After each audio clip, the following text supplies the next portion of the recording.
Il est 6h42, pas facile le travail agricole en ce moment, en plus de la météo pourrie du début de l'année. Voilà que les coûts de production s'envolent.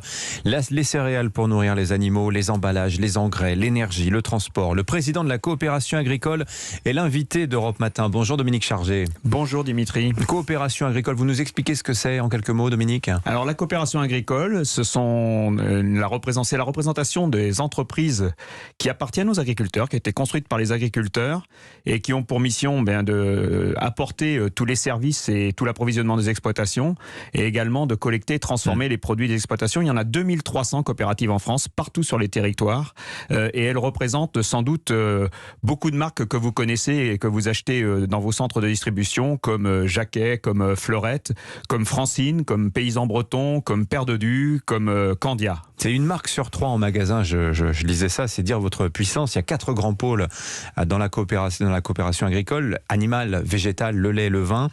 On voit le grand retour de l'inflation à la consommation, Dominique Chargé, mais c'est également vrai pour les prix professionnels. Est-ce que vous pouvez nous donner quelques exemples? Je vais en livrer un, c'est celui des engrais liquides. C'est très important pour les céréaliculteurs notamment. Les prix ont été multipliés par 3 en l'espace d'un an. Absolument. En fait, on fait face actuellement à une augmentation de l'ensemble des prix des intrants de nos exploitations. Vous avez cité les engrais. Alors ça va être vrai pour l'ensemble de ce dont nous avons besoin dans nos exploitations. C'est vrai aussi pour les céréales qui servent à alimenter nos troupeaux, qui ont augmenté de 35% depuis, la sortie du Covid. Donc on fait face aujourd'hui à une augmentation des prix sur l'ensemble de nos intrants. C'est vrai aussi dans nos entreprises, avec l'augmentation des prix de l'énergie. C'est vrai aussi avec l'augmentation des prix de la logistique et de l'ensemble de nos emballages. Donc aujourd'hui, nous avons un phénomène inflationniste qui est lié à deux grands paramètres. Le premier, c'est le fait qu'il y a une très forte demande mondiale aujourd'hui sur l'ensemble des produits, des produits nécessaires à la transformation de nos produits.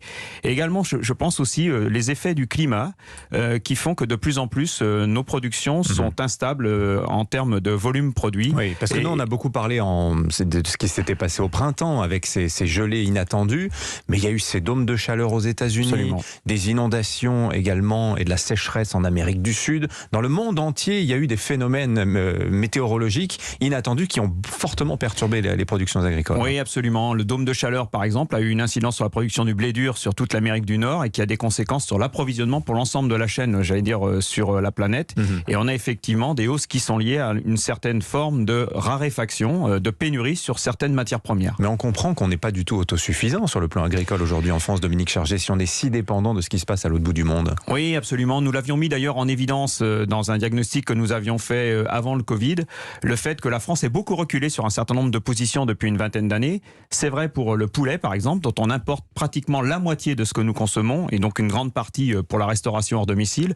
C'est vrai également pour les fruits et légumes, on ne le sait pas beaucoup, mais on importe 50% des fruits et légumes que nous consommons. C'est vrai aussi pour un certain nombre de produits transformés, le fait que nous exportions des pommes de terre, par exemple, brutes vers des pays comme la Belgique et que nous importions des frites et des chips en produits transformés. Alors, les gens qui nous écoutent sont plutôt des consommateurs et ils se demandent quelles vont être les répercussions de tout ce que vous nous dites dans les prix en magasin. Il se trouve que le mois d'octobre, c'est celui du lancement des négociations commerciales annuelles avec la grande distribution. C'est très français d'ailleurs d'avoir un calendrier aussi précis pour négocier, pour parler tarifs. J'imagine que les marques que vous représentez vont pousser les prix à la hausse auprès des distributeurs? Effectivement, l'ensemble des hausses de matières premières auxquelles nous devons faire face, je vous ai cité nos matières premières agricoles, mais également les emballages, l'énergie, je vous ai cité également la logistique, vont engendrer un certain nombre de hausses de tarifs, de coûts de production pour nous, donc de demandes de hausse de tarifs de l'ordre de 5 à 10%, mais qui en termes de répercussions pour le consommateur sont tout à fait limitées. On voit par exemple que pour la baguette, ça engendrera, en tout cas en ce qui concerne les coûts de matières premières, quelque chose compris autour de quelques centimes, 3 ou 4 centimes. Pour une brique de lait, c'est la même chose. Donc c'est très limité sur un produit de première nécessité, que ce soit un paquet de pâtes. Là aussi, on voyait que c'était 4 à 5 centimes. Donc c'est tout à fait limité. Mais nous avons distributeurs, industriels et producteurs primaires, vous allez vous répartir cette baisse de marge pour que le consommateur n'en souffre pas trop? Mais ce qu'on constate, c'est que le prix de l'alimentation a énormément fortement baissé depuis, on va dire, ces dernières années. Et si on reprend sur les 40 dernières années, la part du budget des ménages consacré à l'alimentation a baissé de moitié. Elle était de 30% en 1960, elle est aujourd'hui de 15%.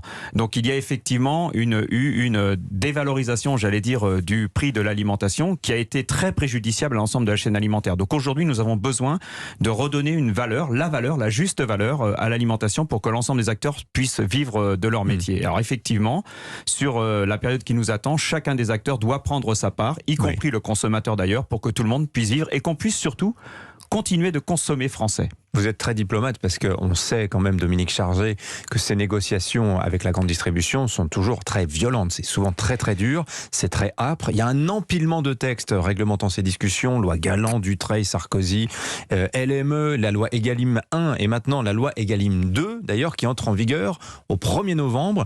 Et ce texte, il suscite beaucoup de critiques de la part des professionnels. En tout cas, la loi Egalim 2 fait ce que les autres, enfin ce qu'un certain nombre de lois n'ont pas réussi à faire ces dernières années. Elle cherche à obtenir une meilleure rémunération de la production agricole et donc une revalorisation du revenu des agriculteurs, ce qui est, comme je vous le disais tout à l'heure, un vrai problème depuis ces dernières années.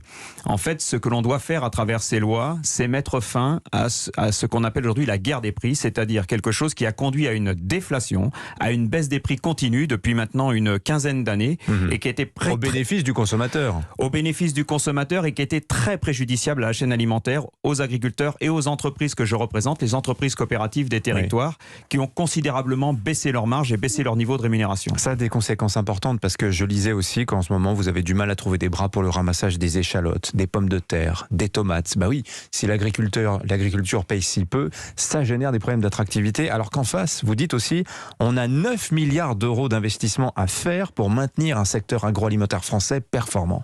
Oui, c'est effectivement ce qui nous fait aujourd'hui dire qu'il y a nécessité de revaloriser l'ensemble de ce que sont les produits alimentaires et de les rémunérer à leur juste valeur, parce que nous avons effectivement énormément d'investissements pour les transitions agroécologiques, pour la décarbonation de nos filières, ce que sont en fait les grands enjeux de société. Nous devons pouvoir répondre aux grands enjeux de la société. Merci Dominique Chargé, le président de la coopération agricole. Merci à vous. Était l'invité Éco d'Europe Matin. Bonne journée.